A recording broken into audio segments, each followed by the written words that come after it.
घाटावर माझ्या बरोबर बसायला. वा झाली वेळ खूप यारे लवकर संमेलन सार ऐकायला. अजून कुणीच दिसतही नाही, करा तुम्ही घाई येण्यासाठी.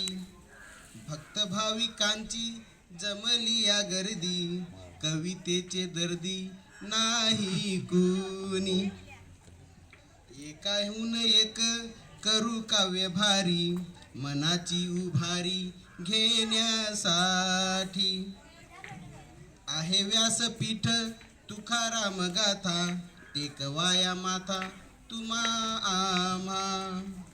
सुंदर असे हे इंद्रायणी घाट, पाहतो या वाट कविराज. धन्यवाद. वा